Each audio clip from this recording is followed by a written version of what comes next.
মানুষ তার জীবন ধারণের জন্য যখন যা কিছু প্রয়োজন হয়েছে প্রকৃতি থেকে সম্পদ রূপে সেগুলি সংগ্রহ করেছে। পাশাপাশি জীবনযাত্রার মানোন্নয়নের জন্য প্রাকৃতিক সম্পদগুলিকে আরো উন্নতভাবে ব্যবহার করে প্রতিনিয়ত নতুন নতুন সম্পদ সৃষ্টি করে চলেছে। পৃথিবীর বুকে মানুষের সম্পদ উৎপাদন, বন্টন ও ভোগের সঙ্গে সম্পর্কিত অর্থনৈতিক কার্যাবলীগুলির আঞ্চলিক বিভিন্নতা নিয়ে আলোচনাই অর্থনৈতিক ভূগোলের মুখ্য উদ্দেশ্য। অর্থনীতিবিদ জিমারম্যানের মতে অর্থনৈতিক ভূগোল মানুষের বিভিন্ন ক্রিয়াকলাপের উপর পরিবেশের প্রভাব নিয়ে বিশেষ আলোচনা করে। আর এই অর্থনৈতিক ভূগোলেরই একটি গুরুত্বপূর্ণ অংশ হলো অর্থনৈতিক কার্যাবলীর আলোচনা। অল অ্যাবাউট জিওগ্রাফির আজকের আলোচনায় আমরা জানবো অর্থনৈতিক কার্যাবলী আসলে কি, এই কার্যাবলীর বৈশিষ্ট্য এবং প্রকৃতি কিরূপ, অর্থনৈতিক কার্যাবলীর শ্রেণীবিন্যাস ও তাদের প্রত্যেকের স্বতন্ত্র বৈশিষ্ট্য, এবং পরিশেষে জানবো প্রতিটি স্তরের অর্থনৈতিক কার্যাবলীগুলি কিভাবে এবং কোন কোন দিক দিয়ে একে অপরের থেকে আলাদা।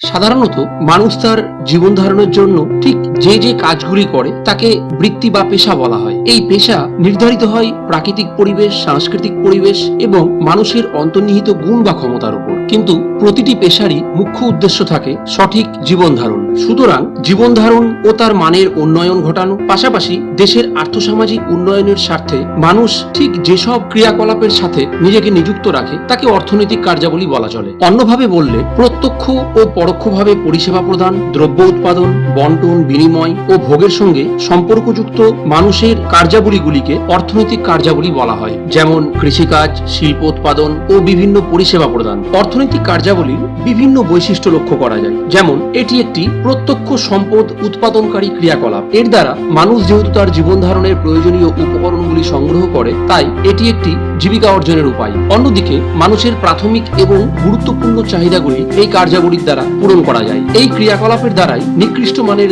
দ্রব্য উৎকৃষ্ট ভোগ্য সামগ্রীতে পরিণত হয়, অর্থাৎ তার ব্যবহারযোগ্যতা বৃদ্ধি পায়। আবার অর্থনৈতিক কার্যাবলী কোনো অঞ্চলের উন্নয়নের ভিত্তি স্থাপন করে, অর্থাৎ কোনো অঞ্চলে অর্থনৈতিক কার্যাবলীর মধ্যে যত বহুমুখীনতা থাকবে তত সেই অঞ্চলটি উন্নতির দিকে এগিয়ে যাবে। এবারে আসি অর্থনৈতিক কার্যাবলীর প্রকৃতির সংক্ষিপ্ত আলোচনায়। অর্থনৈতিক কাজগুলি তার নিজস্ব ধর্ম, গুণ, চরিত্র, স্থান ও কাল ভেদে পরিবর্তিত হয়। মানব সভ্যতার উন্নয়নের সঙ্গে সঙ্গে অর্থনৈতিক ক্রিয়াকলাপের প্রকৃতিরও পরিবর্তন ঘটেছে। আনুমানিক 20 লক্ষ বছর আগে মানুষ কেবলমাত্র বেঁচে থাকার তাগিদেই ঘুরে বেরিয়ে খাদ্য সংগ্রহ করত এবং সেটাই ছিল তার প্রধান অর্থনৈতিক কাজ। পরবর্তীতে মানুষের স্থায়ীভাবে বসবাস করার সঙ্গে সঙ্গে কৃষি, পশুপালন ও অন্যান্য প্রাথমিক কাজে দ্রুত উন্নতি ঘটতে থাকে। তারপরে আসে মানব সভ্যতার শিল্প প্রচলন পর্যায়। এর পরবর্তীতে মানুষ পরিবহন ও ব্যবসা বাণিজ্যের দ্রুত উন্নতি ঘটাতে সমর্থ হয়। আনুমানিক 2000 খ্রিস্টপূর্বাব্দে ক্ষুদ্র ও কুটির শিল্পের সূচনা ঘটার পর থেকেই মানব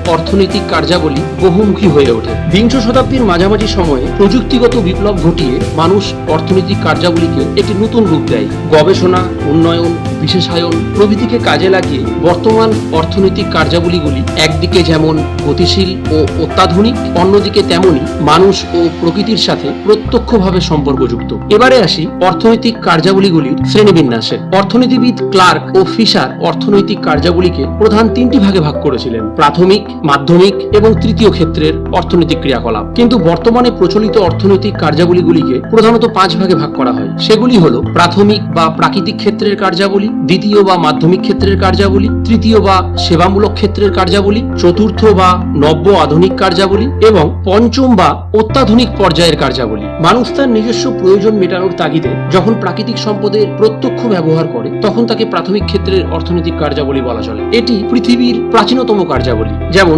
শিকার, বনজ সম্পদ সংগ্রহ, মৎস্য চাষ, মৃত্তিকা খনন, পশুপালন ইত্যাদি। এর বৈশিষ্ট্যগুলি হলো এর মাধ্যমে মানুষের প্রাথমিক চাহিদা পূরণ হয়। এই ক্রিয়াকলাপে প্রকৃতির সর্বাধিক নিয়ন্ত্রণ বজায় থাকে। এই ক্রিয়াকলাপ গ্রামীণ অর্থনীতির উন্নতির সহায়ক। বিশ্বের অনুন্নত ও উন্নয়নশীল দেশের অধিকাংশ মানুষ এই কার্যাবলীর সঙ্গে প্রত্যক্ষভাবে জড়িত। যেহেতু এই কাজে নিযুক্ত শ্রমজীবীদের ঘরের বাইরে কঠোর পরিশ্রম ও নিষ্ঠার সঙ্গে কাজ করতে হয়, তাই এই কাজে যুক্ত ব্যক্তিদের লাল পোশাকের কর্মী বা রেড কলার ওয়ার্কার্স বলা হয়। আবার কোন দ্রব্যের প্রক্রিয়াকরণের সঙ্গে যুক্ত কাজকে দ্বিতীয় শ্রেণীর অর্থনৈতিক ক্রিয়াকলাপ বলা হয়। অন্যভাবে বললে, সংস্কৃতি মনস্ক মানুষ যে সমস্ত কর্মকাণ্ডের দ্বারা সম্পদের মূল্য, মান, উপযোগিতা ও কার্যকারিতা বৃদ্ধি করে, তখন সেই অর্থনৈতিক কর্মকাণ্ডকে দ্বিতীয় স্তরের অর্থনৈতিক ক্রিয়াকলাপ বলে। উদাহরণস্বরূপ, তুলো থেকে কাপড় তৈরি করা বা আকরিক লৌহ থেকে ইস্পাত প্রস্তুত করা। এই স্তরটি প্রধানত ক্ষুদ্র, মাঝারি ও বৃহৎ শিল্পের অর্থনৈতিক ক্রিয়াকলাপ নির্ভর স্তর। এর বৈশিষ্ট্যগুলি হলো, এই কার্যাবলীর দ্বারা প্রাকৃতিক সম্পদের উপর মূল্য আরোপিত হয়, অর্থাৎ উৎপাদিত দ্রব্যের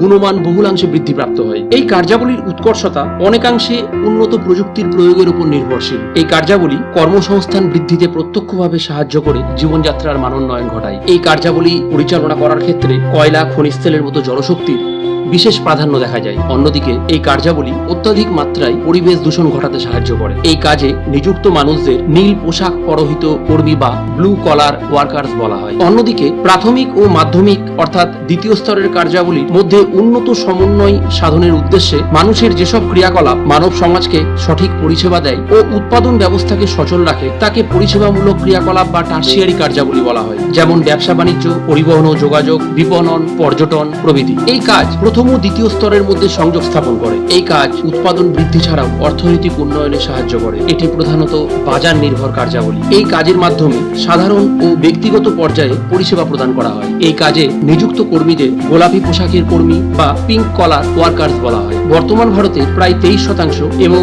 আমেরিকা যুক্তরাষ্ট্রের প্রায় 70% মানুষ এই ক্ষেত্রের ক্রিয়াকলাপের সঙ্গে প্রত্যক্ষভাবে জড়িত। যেসব অর্থনৈতিক কার্যাবলী প্রধানত জ্ঞান ও দক্ষতার উপরে ভিত্তি করে সম্পাদিত হয়, তাকে চতুর্থ ক্ষেত্রের কার্যাবলী বা নব্য আধুনিক স্তরের কার্যাবলী বলা হয়। এটি বিশেষ পরিষেবামূলক অর্থনৈতিক কার্যাবলী, যে ক্ষেত্রে জ্ঞান ও বুদ্ধিমত্তার প্রয়োগের দিকে বিশেষ গুরুত্ব দেওয়া হয়, যেমন তথ্য প্রযুক্তি, গবেষণা ও উন্নয়ন, আর্থিক পরিকল্পনা, স্বাস্থ্য ও চিকিৎসা সংক্রান্ত গবেষণা প্রভৃতি। এর বৈশিষ্ট্যগুলি হলো, এটি মূলত উচ্চ প্রযুক্তি নির্ভর ক্রিয়াকলাপ। এই কার্যাবলী নেতৃত্বদানের দক্ষতা ও উচ্চমানের মেধার উপর সরাসরি নির্ভরশীল। নতুন বাজার সৃষ্টিতে এর বিশেষ ভূমিকা রয়েছে। উন্নত দেশগুলিতে এই পর্যায়ের কার্যাবলীর বিকাশ সর্বাধিক। এই কাজে পেশাদারী ও প্রশাসনিক দক্ষতার উপর গুরুত্ব আরোপ করা হয়। অফিসের পরিবেশে উন্নত মেধা ও দক্ষতার দ্বারা এই কাজ পরিচালিত হয় বলে এই কাজে নিযুক্ত কর্মীদের সাদা পোশাকের কর্মী বা হোয়াইট কলার ওয়ার্কার্স বলা হয়। অন্যদিকে চতুর্থ পর্যায়ের কাজের ঊর্ধ্বে আরো উন্নত মেধা ও অত্যাধুনিক প্রযুক্তিকে কাজে লাগিয়ে, অন্যভাবে বললে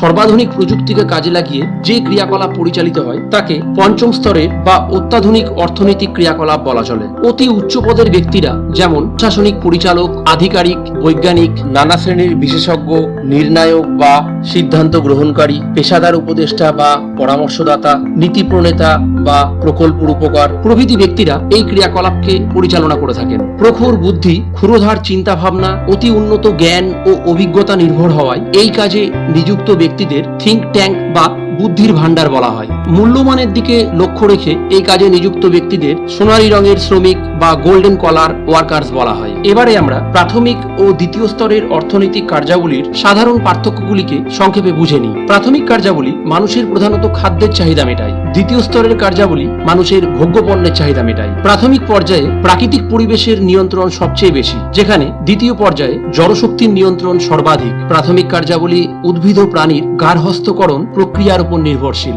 যেখানে দ্বিতীয় স্তরের কার্যাবলী উন্নত প্রযুক্তি নির্ভর। প্রাথমিক কার্যাবলী প্রধানত গ্রাম ভিত্তিক অর্থনীতি, কিন্তু দ্বিতীয় স্তরের অর্থনৈতিক কাজ সাধারণত নগর ভিত্তিক। অনুন্নত ও উন্নয়নশীল দেশগুলিতে প্রাথমিক স্তরের ক্রিয়াকলাপে নিযুক্ত লোকের সংখ্যা বেশি, যেখানে উন্নত দেশগুলিতে দ্বিতীয় স্তরের অর্থনৈতিক কার্যাবলী বেশি দেখা যায়। আবার নব্য আধুনিক বা চতুর্থ স্তরের এবং অত্যাধুনিক বা পঞ্চম স্তরের অর্থনৈতিক ক্রিয়াকলাপের পার্থক্যগুলি হল, নব্য আধুনিক ক্রিয়াকলাপ প্রধানত তথ্য পরিষেবা, গবেষণা ও উন্নয়ন সংক্রান্ত কাজ, যেখানে পরামর্শদান, সিদ্ধান্ত ও নীতি নির্ধারণ অত্যাধুনিক পর্যায়ের কাজ। নব্য আধুনিক ক্রিয়াকলাপ আধুনিক কালের ক্রিয়াকলাপ, কিন্তু অত্যাধুনিক কার্যাবলী অতি সম্প্রতি বিকশিত হয়েছে। নব্য আধুনিক ক্রিয়াকলাপ প্রধানত প্রশাসনিক ও পরিষেবামূলক কাজ, যেখানে অত্যাধুনিক ক্রিয়াকলাপ অতি উচ্চমানের পরিষেবামূলক গঠনমূলক কার্যাবলী। নব্য আধুনিক ক্রিয়াকলাপে দক্ষতা ও উন্নত মেধার উপরে গুরুত্ব বেশি দেওয়া হয়, কিন্তু অত্যাধুনিক ক্রিয়াকলাপে উন্নত চিন্তা, উদ্ভাবন ক্ষমতা ও বুদ্ধির উপর গুরুত্ব আরোপ করা হয়। প্রধানত তৃতীয় স্তরের অর্থনৈতিক ক্রিয়াকলাপ আরো উন্নত হলে নব্য আধুনিক স্তরের অর্থনৈতিক ক্রিয়াকলাপের সৃষ্টি হয়। অন্যদিকে নব্য আধুনিক ক্রিয়াকলাপে অতি উন্নত চিন্তা ও মেধার প্রকাশ ঘটায় অত্যাধুনিক বা পঞ্চম স্তরের ক্রিয়াকলাপ সৃষ্টি হয়েছে। সবশেষে অর্থনৈতিক ক্রিয়াকলাপের বিভিন্ন স্তরে নিযুক্ত বিভিন্ন বৃত্তি বা পেশার ধরনগুলিকে এক নজরে দেখে নেওয়া যাক।